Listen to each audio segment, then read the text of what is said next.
Hello students. तो बच्चों फिर से आ गए हैं आज का सेशन लेकर।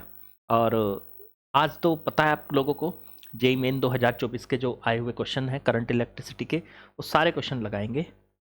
और शायद 30 या 40 क्वेश्चन होंगे, 30-40 के अंदर अंदर ही होंगे, जितने भी होंगे सारे करेंगे 2024 वाले। ठीक है, तो आप सभी को पता है बेस्ट 100 क्वेश्चन हम लेके आते हैं। सेशन में जुड़िए हमारे साथ और हर चैप्टर के 100 क्वेश्चन कीजिए और उस चैप्टर के लिए बेफिक्र हो जाइए। जब आप बेफिक्र हो जाएंगे तो हमारा पढ़ाने का फ़ायदा है। तो आप एक चैप्टर कम से कम मेरे कहने से करके देखिए, एक चैप्टर के वो 100 क्वेश्चन करके देखिए। अगर आप बेफिक्र ना हुए तो फिर मुझे कमेंट करके ज़रूर बताइएगा कि सर नहीं, हमें और प्रैक्टिस की ज़रूरत थी। मतलब मैं कोशिश ये करता हूँ कि हर तरीके का क्वेश्चन आप लोगों को उन 100 क्वेश्चन में करा दिया जाए।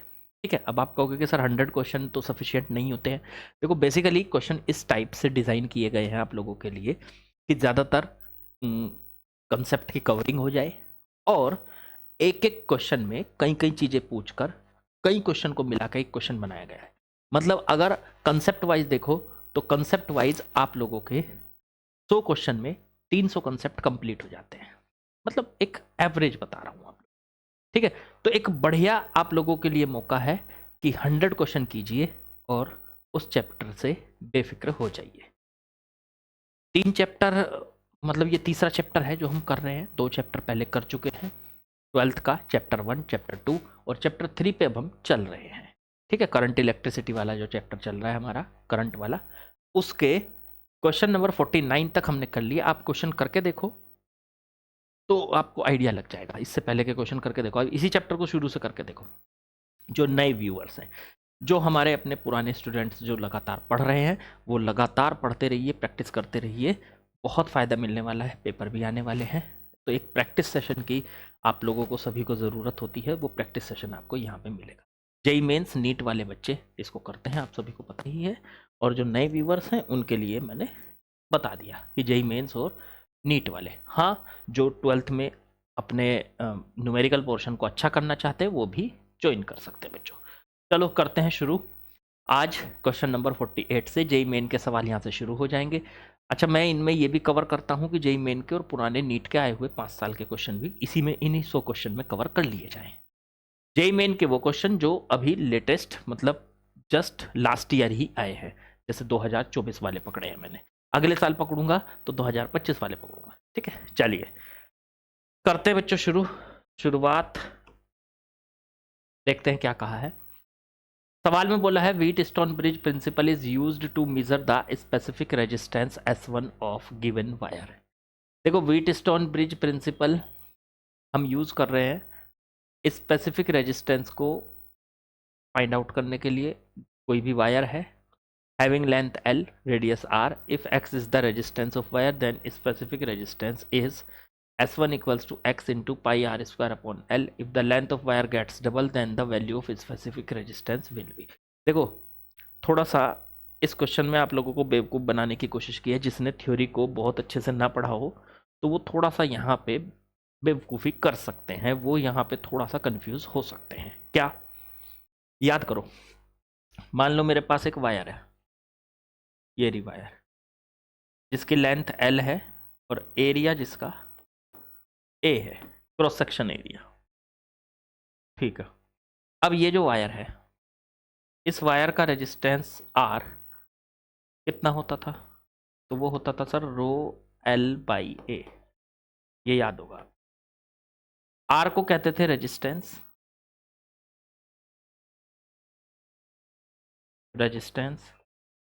और रो को कहते थे स्पेसिफिक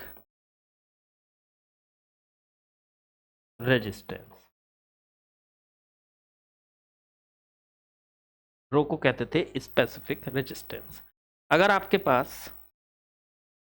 पास कोई भी वायर किसी भी मटेरियल से बनी हुई है तो उसका जो रेजिस्टेंस होता है बच्चों, वो उसकी लेंथ और उसके एरिया पे भी डिपेंड करता है। यहाँ पे देखो, और साथ में उसके स्पेसिफिक रेजिस्टेंस पे भी। तो एक बात ध्यान करने की है जो आपने अपने कोचिंग में पढ़ी है, थ्योरी में पढ़ी है, कि भाई कोई भी आपके पास वायर है उसका रेजिस्टेंस उसकी शेप, साइज और मटेरियल तीनों पे डिपेंड करता है। देखो दिखाई भी दे रहा है हमको, ये है रेजिस्टेंस आर, वो उसके शेप, साइज मतलब लेंथ, एरिया, और रो क्या है? रो जो है ये उस मटेरियल की प्रॉपर्टी होती है जिसको कहते हैं रेजिस्टिविटी या स्पेसिफिक रेजिस्टेंस। रेजिस्टिविटी भी बोलते हैं इसको, रेजिस्टिविटी या स्पेसिफिक रेजिस्टेंस। तो तीन चीजों पे डिपेंड करती है किसी भी वायर का रेजिस्टेंस, इन तीन चीजों पे डिपेंड करता है। लेकिन हम यहां पे ये तो समझ गए कि रेजिस्टेंस रो पे, एल पे और ए पे डिपेंड कर रहा है। मतलब एल बदलोगे रेजिस्टेंस बदल जाएगा, एरिया बदलोगे रेजिस्टेंस बदल जाएगा। और रो जो है ये मटेरियल डिपेंडेंट प्रॉपर्टी है जिसको स्पेसिफिक रेजिस्टेंस या रेजिस्टिविटी कहते हैं। ये मटेरियल पे डिपेंड करने वाली प्रॉपर्टी है, मटेरियल डिपेंडेंट प्रॉपर्टी। देखो ध्यान देना, ये प्रॉपर्टी ऐसी है जो मटेरियल बदलने पर ही बदलेगी। मान लो आप कॉपर यूज कर रहे हो तो कॉपर का जो भी रेजिस्टिविटी होगा वो फिक्स है। आप कॉपर से बड़ी वायर ले लो, छोटी वायर ले लो, मोटी वायर ले लो, पतली वायर ले लो, लेकिन रो नहीं बदलेगा, उसकी रेजिस्टिविटी सेम रहेगी। तो ये अगर मान लीजिए ये एक ये वायर हो गई, ये कॉपर की है तो इसकी रेजिस्टिविटी रो है।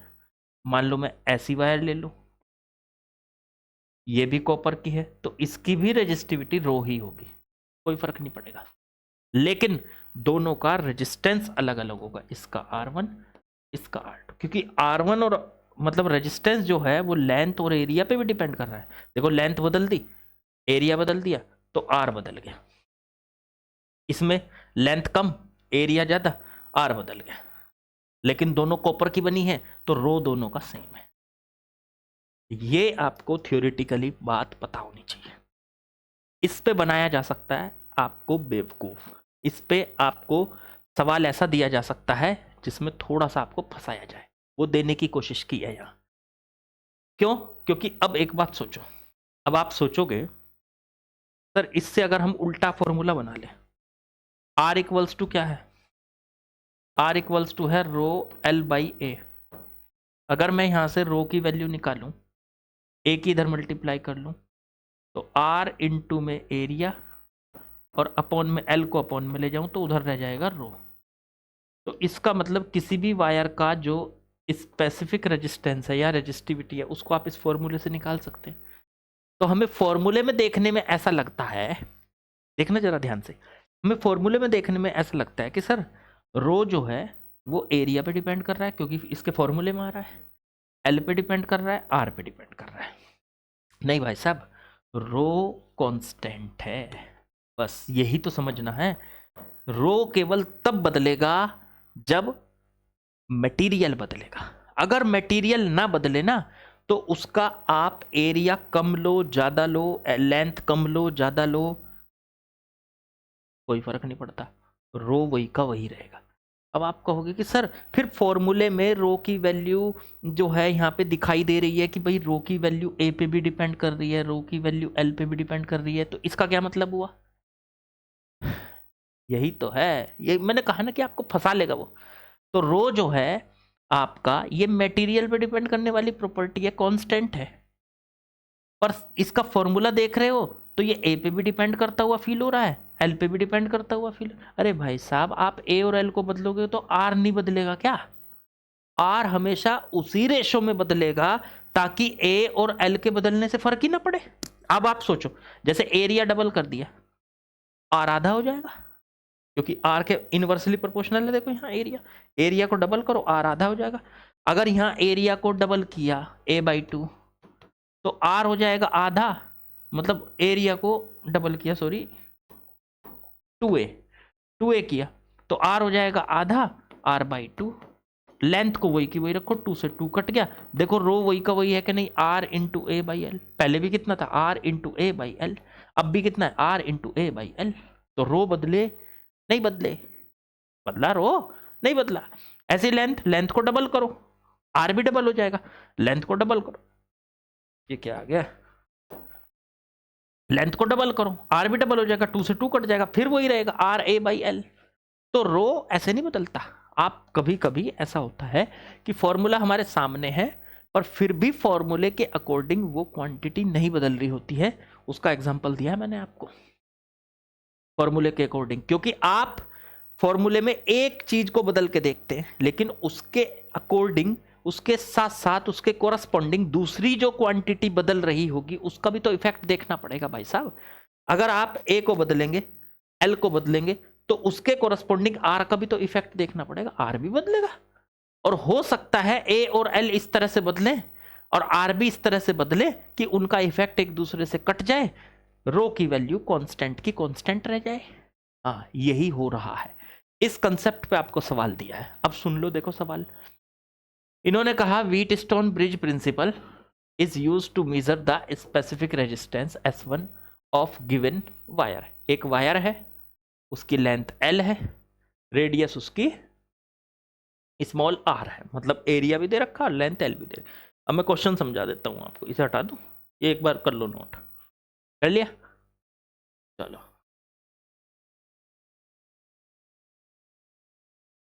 अब देखो जरा, व्हीटस्टोन ब्रिज का यूज करके हम किसी वायर का स्पेसिफिक रेजिस्टेंस, देखो वायर की लेंथ क्या दे रखी, L, L तो हो गई वायर की लेंथ, ठीक है बच्चों, और रेडियस इसकी स्मॉल r, चलो वो भी है।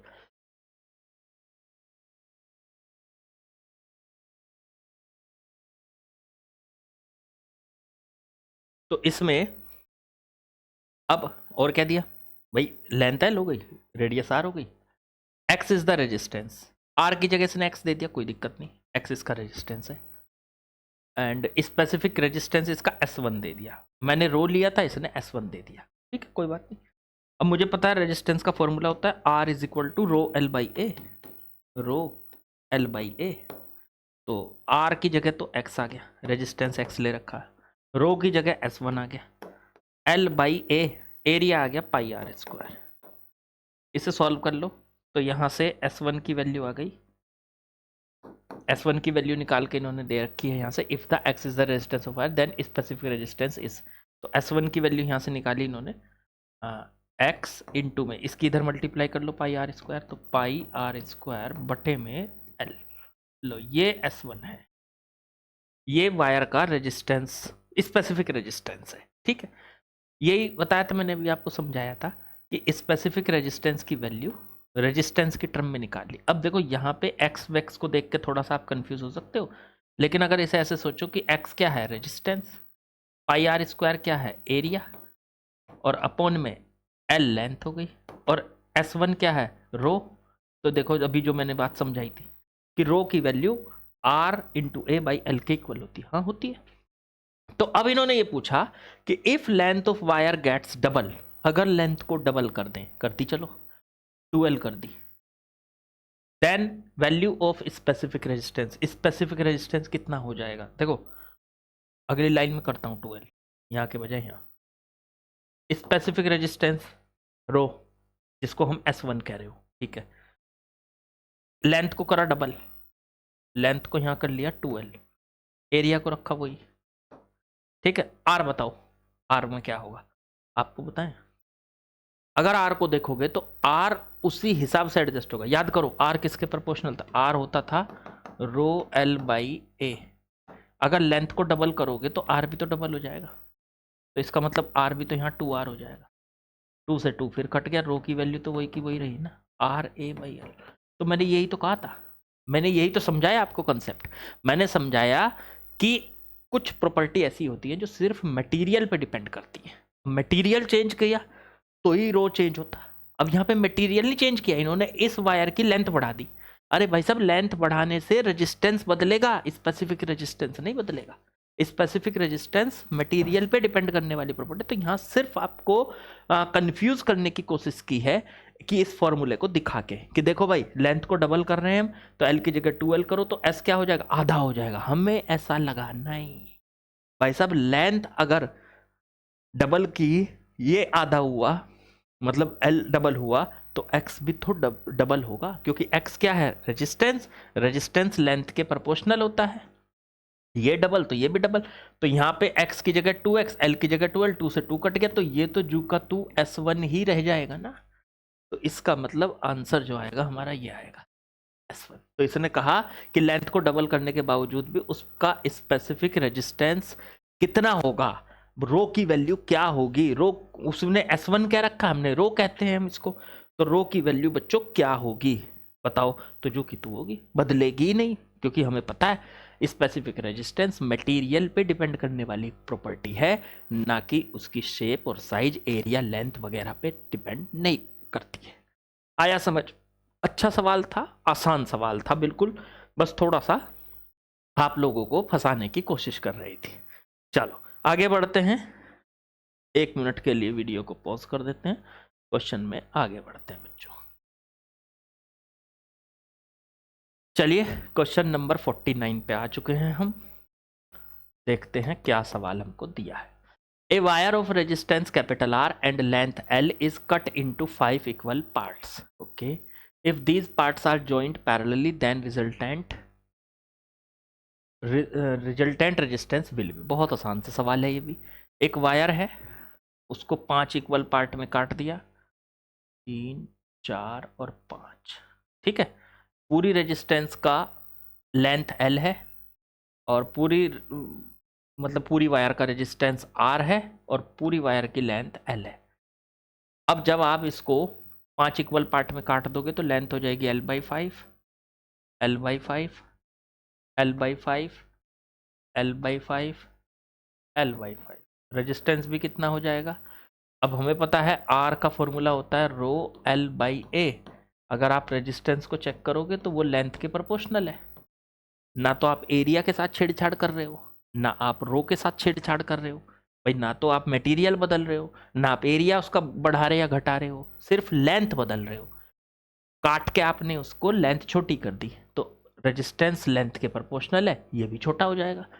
तो ये पूरा का पूरा L लेंथ R, तो L/5, तो ये इसका रेजिस्टेंस R/5, इसका भी R/5, ये भी R/5, ये भी R/5 और ये भी R/5। अब एक काम कीजिए, सबको पैरेलल में जोड़ दो। चलो जी, पहली वाली वायर, दूसरी, तीसरी, चौथी, पांचवी। 5 हैं, पांचों की पांचों को पैरेलल में हमने कनेक्ट कर दिया है। तो R/5, R/5, R/5, R/5, R/5, 5 की 5। अब पैरेलल में क्या होता है? 1/R equivalent. वैसे तो डायरेक्ट कर सकता हूं मैं, आपको पता है, अगर सारे R हों और 5 है तो R/5, 3 है तो R/3। अब ये सारे के सारे R/5 है, 5 के 5, तो R/5/5, R/25 आएगा आंसर। नहीं तो वैसे करके देख लो, इन सारों को पैरेलल में ऐड करोगे इस फॉर्मूले से, 1/R, तो उल्टा कर दो, R/5 को उल्टा करो तो 5/R, प्लस दूसरा भी 5/R, plus 5/R, plus 5/R, plus 5/R, सबको ऐड कर दो 25/R, 1/R इक्विवेलेंट। तो R इक्विवेलेंट की वैल्यू आ गई, उल्टा करो, R/25। ये है R/25। सारे के सारे जो रेजिस्टेंस हैं वो पैरेलल में लगे हुए हैं। मेरे ख्याल से आप लोगों को बढ़िया से समझ में आ गया, बहुत आसान सा सवाल था। ऑप्शन नंबर बी इसका करेक्ट हो गया। यार बच्चे सवाल आते हैं मेंस में और इसमें नीट में, एक आध क्वेश्चन, मान लो 25-26 क्वेश्चन आए, उसमें से 1-2 क्वेश्चन मुश्किल आ भी गया तो उससे क्या फर्क पड़ रहा, बाकी तो सब आसान है ना। तो हिम्मत रखो अपने आप में, कॉन्फिडेंस रखो अपने आप में। चलो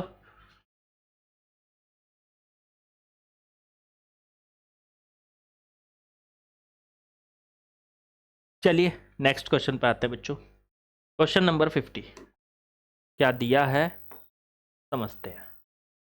the equivalent resistance between A and B. बहुत सारे सवाल किए हैं हमने इस टाइप के। इक्विवेलेंट रेजिस्टेंस निकालना है, एक सर्किट दे रखा है, उसका इक्विवेलेंट रेजिस्टेंस निकालना है। अच्छा, आपने जो सवाल किए, जिस स्टूडेंट ने सवाल किया है वो इसका आंसर तुरंत दे देगा। वीडियो को पॉज करो और फटाफट इसका आंसर दो। देख लिया, हो गया? चलो अब जरा यहाँ देखो, जिनसे नहीं हुआ या जो इसका सॉल्यूशन देखना चाहते हैं। तो ऐसे सवालों की पहचान कि सर्किट तो है सर, कौन सीरीज में कौन पैरेलल में। सबसे पहले तो ये सीरीज और पैरेलल देख लो, कौन सीरीज में कौन पैरेलल में। और कुछ वायर अगर आपको खाली नजर आए तो सर्किट को दोबारा बना लो। इस तरीके का मैंने आपको बताया था। तो यहाँ से एक काम करो, ये तो ए और बी, इसका नेमिंग कर लो सी। सी, ये सामने यहाँ से यहाँ तक वायर में कुछ बीच में कुछ नहीं है, ना कोई रेजिस्टेंस है ना कोई बैटरी है, तो ये भी सी। इधर ये वाले एंड को डी मान लो, यहाँ से यहाँ तक वायर ऐसे होके गई, ये भी डी, क्योंकि यहाँ तक कुछ नहीं है बीच में। इस तरीके से आप इस सर्किट को दोबारा बना लो। अच्छा, जो सीरीज में या पैरेलल में उनको सीधे ऐड कर लो। जैसे ये दोनों,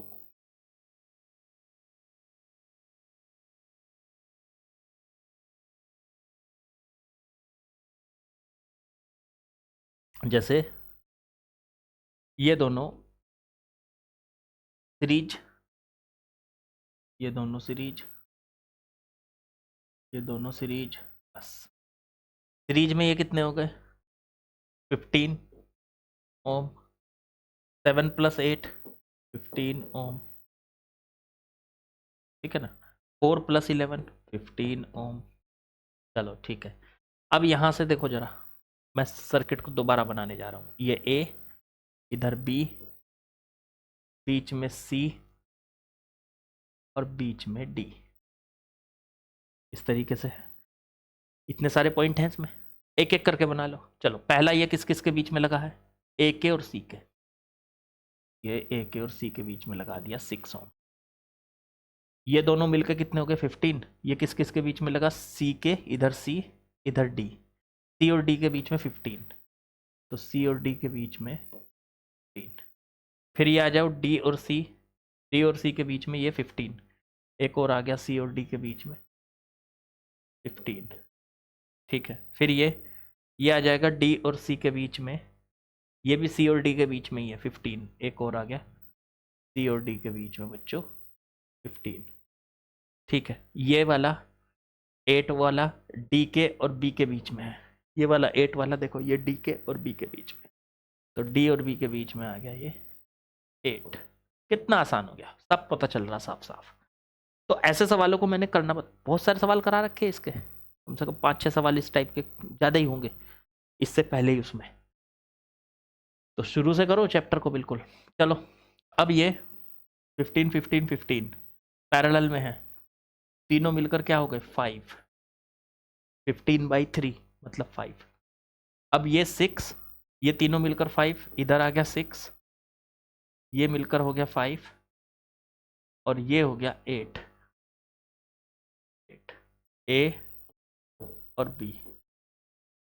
अब ये 6, 5 और 8 तीनों को सीरीज में ऐड कर दो, 6 5 8, तो आर इक्विवेलेंट की वैल्यू आ गई 6 + 5 + 8। तो 6 + 5 + 8 कितना हो गया आपका? 19 हो गया। 11 + 8 19 ओम इसका आंसर आ गया। Option number C is correct. यार देखो कितना आसान है ये है। आपको जिस लेवल के क्वेश्चन में कराता हूँ वो सफिशियंट जस्ट नीट और मेंस के लिए, ठीक है ना। अच्छा, आप सोचोगे कि सर नीट में और आसान आते हैं, उन्हें करें या मतलब इन मेंस वालों को करें? बिल्कुल करो। आसान मैं ये नहीं कहता, बस वहाँ थोड़ा सा आसानी किस चीज़ में है, वहाँ पे कैलकुलेशन कम होगी, पर कंसेप्ट का लेवल तो आसान नहीं होता ना। अब हमें तो कंसेप्ट सीखना है ना, कैलकुलेशन कम होगी क्योंकि क्वेश्चन ज़्यादा होते हैं। मेंस वालों में थोड़ी सी कैलकुलेशन फालतू होती है। लेकिन अगर मैं कहूं कि कंसेप्ट के लेवल से तो दोनों इक्वल है। वही पेपर एनटीए बना रहा, वही पेपर मतलब एनटीए दोनों पेपर बना रहा है, जेई मेंस का भी और नीट का भी। तो जेई मेंस के क्वेश्चन करने से, लेटेस्ट के आए हुए क्वेश्चन या पुराने 3-4 साल के क्वेश्चन करने से जेई मेंस का फ्लेवर पता चलता है आपको। तो जेई मेंस का पता चलता है और साथ में एनटीए का भी पता चलता है, एनटीए का भी मेंटेलिटी पता चलती है, वो कैसे क्वेश्चन डाल रहा है, कैसे डालना चाहता है, उसी में से आपको घुमा फिरा के क्वेश्चन नीट में भी देगा। तो नीट वालों के लिए मेंस के क्वेश्चन भी करने इंपॉर्टेंट है, और मेंस वालों के लिए नीट के करने भी क्वेश्चन इंपॉर्टेंट है। हाँ, बस ये है कि मेंस में इतने क्वेश्चन आ जाते हैं कि नीट के ऑलरेडी कवर हो जाते हैं। एक साल में मेंस में आते हैं एक चैप्टर से, क्योंकि बहुत सारे पेपर होते हैं। अब नीट का तो एक पेपर होता है, पर मेंस के तो कई सारे पेपर होते हैं ना। तो एक साल में नीट के जो है एक सवाल आएगा एक चैप्टर से एक साल में, या 2 सवाल आ जाएंगे बस। मेंस में तो 20-20, 25-25, 40-40 तक भी सवाल आ जाते हैं। ये फर्क है। तो करो, मेंस और नीट दोनों के करो। जो नीट का तैयारी कर रहे हैं वो मेंस और नीट दोनों के करो, और जो मेंस का तैयारी कर रहे हैं वो भी नीट और मेंस दोनों के करो। लगभग कम से कम पुराने 5 साल के आए हुए क्वेश्चन जरूर करो। आपको एनटीए का फुल टू फुल उसकी मेंटेलिटी, उसका फ्लेवर पता चलेगा। मैं बता रहा हूँ कितना आसान सवाल था, इस टाइप के हम क्वेश्चन करके आए हैं। चलिए आगे बढ़ते हैं बच्चों। चलो नेक्स्ट क्वेश्चन मैंने लगा दिया, क्वेश्चन नंबर 51। करते हैं इसका सॉल्यूशन, देखते हैं क्या दिया है। The electric current through a wire varies with time. एक वायर से करंट निकल रहा है, करंट फ्लो हो रहा है, और उसकी वैल्यू करंट की I equals to I naught plus beta T है। टाइम के साथ वो लगातार बदल रहा है। आई नॉट की वैल्यू आपको दे रखी है बच्चों 20 एम्पियर, ठीक है। बीटा की वैल्यू दे रखी है, बीटा भी एक कांस्टेंट है, 3 ampere per second, okay. The amount of electric charge crossed through the section of wire in 20 second. T equals to 20 second के अंदर उसके अंदर से कितना चार्ज फ्लो हो जाएगा। बहुत आसान है। अगर हमें करंट पता है I is equal to I naught plus beta T, तो हम क्या कर सकते हैं, करंट को लिख सकते हैं डी क्यू बटे D T equals to I naught plus beta T, D Q equals to I naught plus beta T into में डी टी। क्या करो, दोनों तरफ का इंटीग्रेशन कर दो। चार्ज चाहिए ना, कितना टाइम में चाहिए, टी बराबर 0 पे मान लो चार्ज चला भी नहीं था, उस टाइम पे चार्ज 0 था, और टी टाइम पे 20 सेकंड में मतलब 20 सेकंड, तो लिमिट रखो 0 से लेके 20, उस टाइम पे चार्ज की वैल्यू बतानी है। तो डी क्यू का इंटीग्रेशन क्यू और लिमिट 0 से क्यू। आई नॉट का इंटीग्रेशन करेंगे अलग, तो आई नॉट को बाहर ले लेंगे, अंदर बचेगा डी टी, डी टी का इंटीग्रेशन हो जाएगा टी, प्लस बीटा को बाहर ले लो, और टी की पावर 1, टी की पावर 1 का इंटीग्रेशन हो जाएगा टी की पावर 2 बटे 2, और लिमिट रख दो 0 से 20। यार कितना आसान सवाल था। q माइनस 0 लिमिट भरी, पहले 20 रखा इसमें, तो आई नॉट इंटू में 20, टी की जगह 20 रखो, प्लस बीटा इंटू में टी स्क्वायर, तो 20 का स्क्वायर अपॉन में 2, और फिर माइनस में टी की जगह 0 भरो, नीचे 0 है ना लिमिट में, यहाँ भी 0 यहाँ भी 0, तो 0। अब यहाँ से आ जाएगा q equals to I naught की वैल्यू कितनी थी बच्चों 20, तो आई नॉट की वैल्यू हो गई 20 इंटू में 20, फिर प्लस बीटा, बीटा की भी वैल्यू रख दो, चलो बीटा, तो बीटा की वैल्यू आ गई 3, तो 3 इंटू में 20 का स्क्वायर 400 अपॉन में 2, ये आ गया आपका आंसर। 20 इंटू 20 400, प्लस इसको काटेंगे 200 इंटू 2 600, हाँ 600 प्लस 4, तो 1000 कूलाम का चार्ज 20 सेकंड में निकल जाएगा। आंसर हो गया डी। बहुत आसान, ऐसा भी सवाल हमने कर रखा है। मतलब मैं ये आपको ये बताना चाहता हूँ, देखो मैंने इससे पहले अभी आपको कितने क्वेश्चन कराए होंगे, लगभग 47-48 के करीब, लेकिन वो सारे सवाल में आपके ज़्यादातर कंसेप्ट मैंने आप लोगों को पहले ही करा दिए, जैसा सवाल आपको यहाँ देखने को मिल रहा है। तो उस टाइप का सवाल मैं वहाँ पे करा चुका हूँ। तो आप ये समझो कि कम क्वेश्चन करके भी आप कंसेप्ट को कंप्लीट कर सकते हैं। ऐसा नहीं है कि क्वेश्चन बहुत ही सारे करने पड़ेंगे तभी जाके। बहुत सारे क्वेश्चन करने का हर किसी के पास टाइम नहीं होता है भाई। किसी को एक साल में ही निकालना है, किसी को जल्दी से जल्दी निकालना है। कोई ज़रूरी थोड़ा ही ना हर किसी के पास इतना टाइम हो कि नहीं जी बहुत टाइम है मेरे पास, तो 4-5 साल तक तैयारी कर लूँगा मैं, सारे क्वेश्चन करके तब सेलेक्ट होऊंगा। ऐसा कुछ नहीं है। स्मार्ट स्टडी भी एक चीज़ होती है कि हम उन चीज़ों को स्मार्टनेस के साथ पढ़ें जिनसे सिलेक्शन हो रहा है। समझे? चलो बढ़ते हैं आगे। चलो बच्चों अगले क्वेश्चन पे आते हैं और समझते हैं क्या दिया है। Solution. In the given figure R1 equals to 10 ohm, ये 10 है, ये 10 है, ओके। R2 8, ये 8 है। R4 R3 और R4 4, R3 4 4 और R4 है 8 8। ठीक है। Battery is ideal with EMF 12 volt. Okay. Equivalent resistance of circuit and current supplied by the battery are respective. इस टाइप के भी क्वेश्चन आप पहले से ही कर चुके हैं अगर यही चैप्टर आप दोबारा से मतलब शुरू से कर रहे हैं तो। ठीक है। तो इस टाइप का भी क्वेश्चन आप कर चुके हैं। अच्छा ये तीनों के तीनों मुझे ये समझ आ रहा है। इस ना मैंने ये बताया था सर्किट अगर थोड़ा सा अजीब तरीके से बना हुआ तो आप अपने तरीके से बना लो। जैसे मैं इस बैटरी को नीचे रखूंगा, 12 वोल्ट की बैटरी है, ऐसे कर दूंगा इसको उठा के। ऊपर इस R1 को रखूंगा, यहाँ से 10, ये हो गया 10। फिर ये 3 है पैरेलल में, इसे यहाँ मिलाओ, इसे यहाँ मिलाओ, तो 3 पैरेलल में है। तो पैरेलल में 3 मिला दो, 1 2 और 3, ये तीनों पैरेलल में है। यहाँ पे ये 10, ये है 8 8 और 4, ये आ गए, ये तीनों पैरेलल में। अब आपसे पूछा है इक्विवेलेंट रेजिस्टेंस और करंट सप्लाइड बाय द, तो इससे कितना करंट निकला आई, और इनका इक्विवेलेंट रेजिस्टेंस। कितना आसान यार, मतलब मैं कह नहीं सकता कि कितना आसान है। 8 और 8 पैरेलल में 4 हो गए, आधा हो जाता है ना पैरेलल में, तो 8 और 8 मिलकर 4 हो गए। फिर 4 और ये 4, 4 और 4 मिलकर 2 हो गए, तो ये तीनों मिलकर 2 हो गए, निकाल के देख लेना। फिर ये 2 और ये 10 दोनों मिलकर ये सीरीज में है, 2 और 10 ये दोनों मिलकर 12 हो गए, 12 ओम। अब ये सब मिलकर 12 हो गए और 12 वोल्ट की थी बैटरी, तो यहां से आर इक्विवेलेंट की तो वैल्यू आ गई 12 वोल्ट और 12 वोल्ट की है बैटरी।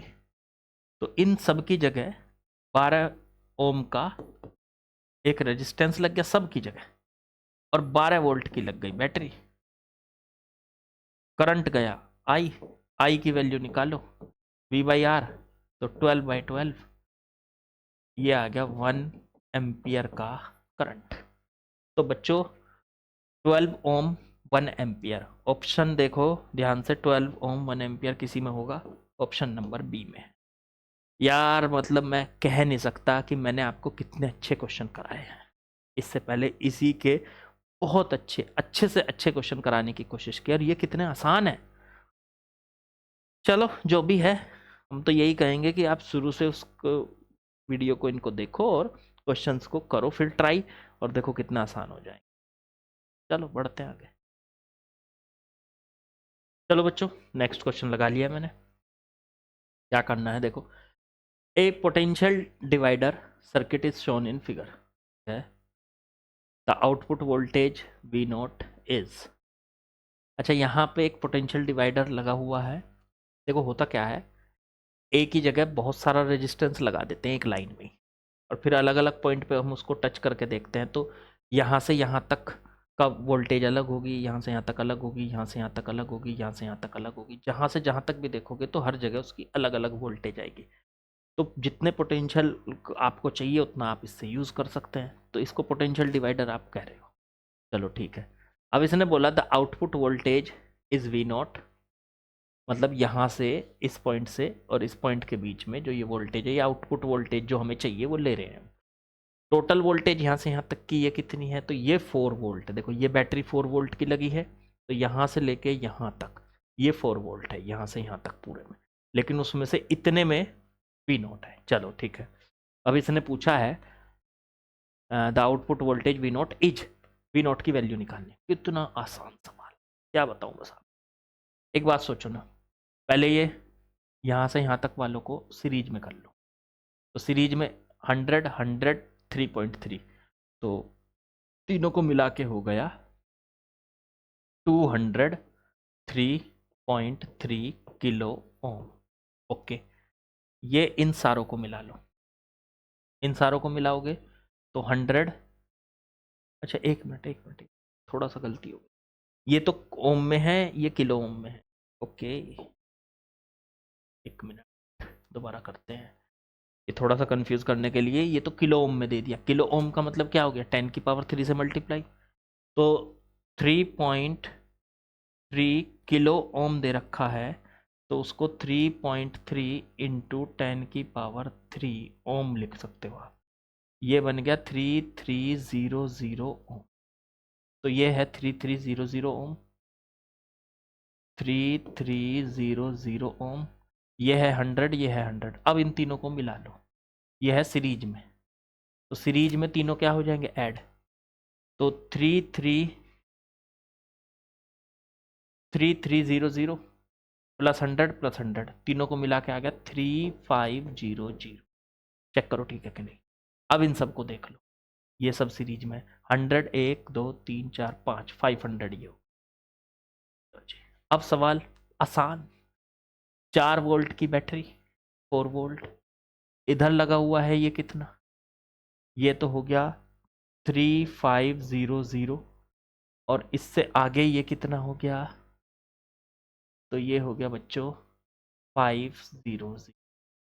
अब यहां से यहां तक की वोल्टेज को कह रहे हैं वी नॉट, और यही हमें कैलकुलेट करनी। कितना आसान है, ये तो ऐसा सवाल बन गया कि एक बैटरी के सीरीज में, एक बैटरी के साथ सीरीज में 2 रेजिस्टेंस लगे हैं। हाँ, एक की वोल्टेज कितनी होगी, यहां से यहां तक की वोल्टेज V1, और उससे आगे की मान लो V नॉट, तो ये कैलकुलेट करनी है। ऐसे सवाल भी आपको कराए गए हैं। अब कितना आसान है, इसको करने का तरीका क्या है, पहले इन दोनों को एक बना लेता हूं मैं, तो दोनों को एक बनाया, तो ये बन गया 500 प्लस 3500, तो ये बन गया 4000, और ऊपर है 4 वोल्ट की बैटरी। ठीक है, इसमें करंट देखो कितना जाएगा, आई करंट का फॉर्मूला होता है वोल्टेज और अपॉन में रेजिस्टेंस V बाई आर, तो V कितना 4 और R कितना 4000, इससे इसको काटेंगे तो 1/1000 आ जाए, इसको 10 की पावर -3 एम्पियर लिख सकते हैं, 10 की पावर -3 एम्पियर बच्चों।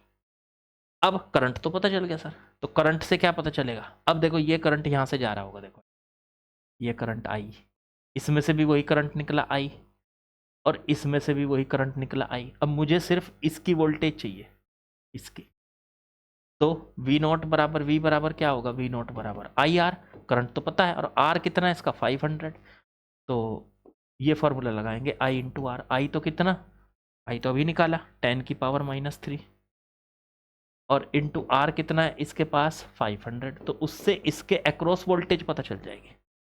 भाई इसके अक्रॉस वोल्टेज चाहिए ना, तो फॉर्मूला लगा दो V बराबर आई आर, करंट इसमें एक तो वो तो हम निकाल चुके हैं कितना आया, और R इसका कितना है 500, तो इसके अक्रॉस वोल्टेज, इसके अक्रॉस वोल्टेज या रेजिस्टेंस के दोनों एंड के बीच में पोटेंशियल डिफरेंस कह लो, एक ही बात है, तो वो कितना है, तो V बराबर आई आर, V नॉट बराबर आई इंटू आर, तो 500 इंटू 10 की पावर -3 0.5 वोल्ट आ गया, या 500 10 की पावर -3 एम्पियर था ना, और 500 ओम था।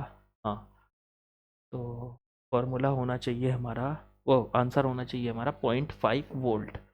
ऑप्शन कौन सा बैठ रहा, बी, ये बैठ गया 0.5 वोल्ट। चेक करो, एकदम आसान, मतलब मैं ये कहूँगा ये बच्चा सवाल है, बच्चा, जिसको आप ना मतलब देखते ही आंसर लगा सकते हो। ऐसा सवाल है ये। चलो भाई अगले पे चलेंगे। अब कितनी आसानी गिनवाऊँ आपको मेंस की। चलो चलो बच्चों, नेक्स्ट क्वेश्चन लिख लिया मैंने 54। देखते हैं क्या दिया है इसमें। The resistance R equals to V upon I. हाँ ठीक है, रेजिस्टेंस आर जो होता है वो वोल्टेज और करंट को, जब वोल्टेज को करंट से डिवाइड करते हैं तब आता है, बिल्कुल ठीक है। फिर इस इन्होंने जो दिया वोल्टेज की वैल्यू 200 पर प्लस माइनस 5। ये प्लस माइनस का क्या चक्कर है? आपको पता है वोल्टेज की वैल्यू 200 है, लेकिन उसमें 5 की एरर है। तो एरर को कैसे लिखते हैं? प्लस माइनस लगा के लिखते हैं। तो वोल्टेज है तो वैसे 200, और इसमें एरर कितनी है? 5 की एरर है। ऐसे ही करंट की वैल्यू कितनी है? तो करंट की वैल्यू 20 है और उसमें 0.2 एम्पियर की एरर है। ठीक है, तो ये करंट की वैल्यू है और उसमें एरर कितनी है? 0.2 एम्पियर। तो परसेंटेज एरर निकालनी है आर के अंदर। अब एक बात बताओ, एरर में आपने क्या पढ़ा था? एरर में पढ़ा था अगर कोई क्वांटिटी जेड है जो ए और बी पे डिपेंड करती है, जैसे ए बटे बी, अगर ए के अंदर एरर है, बी के अंदर एरर है, तो भाई सब जेड में तो अपने आप आ जाएगी, क्योंकि जेड तो ए और बी पे डिपेंड करता है। इसमें तो एरर आई जाएगी, आई जाएगी कि नहीं? हाँ जी आ जाएगी सर। तो बिल्कुल सेम यही काम तो हो रहा है। अगर वी के अंदर एरर है, आई के अंदर एरर है, तो आर के अंदर तो एरर आनी ही आनी है। चलो पहले आर की वैल्यू तो निकाल लो। आर की वैल्यू क्या है? वी बटे आई। वी कितना? वोल्टेज 200, और आई कितना? 20। इससे काटो तो 10 ओम, 10 ओम का रेजिस्टेंस है। लेकिन हमसे ये नहीं पूछा कि कितना रेजिस्टेंस, आर की वैल्यू क्या है, ये पूछा है आर की परसेंटेज एरर कितनी है। परसेंटेज एरर निकालने का फॉर्मूला समझो क्या होता था। देखो, अगर परसेंटेज एरर निकालने का फॉर्मूला याद दिलाता हूं। जेड अगर ए बटे बी के इक्वल है, ठीक है, जेड ए में एरर है, बी में एरर है, ए में एरर है डेल्टा ए, बी में एरर है डेल्टा बी, तो भाई सब जेड में एरर होगी डेल्टा जेड। वही हमें निकालनी है। तो उसे निकालने के लिए फॉर्मूला बना करता था, यहां से पहले जेड को लिख लो डेल्टा जेड बटे जेड, फिर ए को लिख लो, इक्वल की जगह लगाओ इक्वल, जहां इक्वल है इक्वल की जगह इक्वल। ए को लिख लो डेल्टा ए बटे ए, फिर बटे में बी है तो बी को लिख लो डेल्टा बी बटे बी, और बीच में लगाओ प्लस। एरर में बीच में हमेशा प्लस आएगा, कभी माइनस नहीं आएगा। ठीक है, अब ये बन गया क्या? डेल्टा जेड, जेड के अंदर की एरर, और जेड की वैल्यू अपॉन में। तो एरर बटे वैल्यू, ये तो रेशो आ गया सर एरर का और ओरिजिनल वैल्यू का। रेशो नहीं चाहिए, हमें चाहिए परसेंटेज। तो 100 से कर दो मल्टीप्लाई। तो 100 से इधर मल्टीप्लाई करोगे तो पूरे में करनी पड़ेगी, इधर भी करो।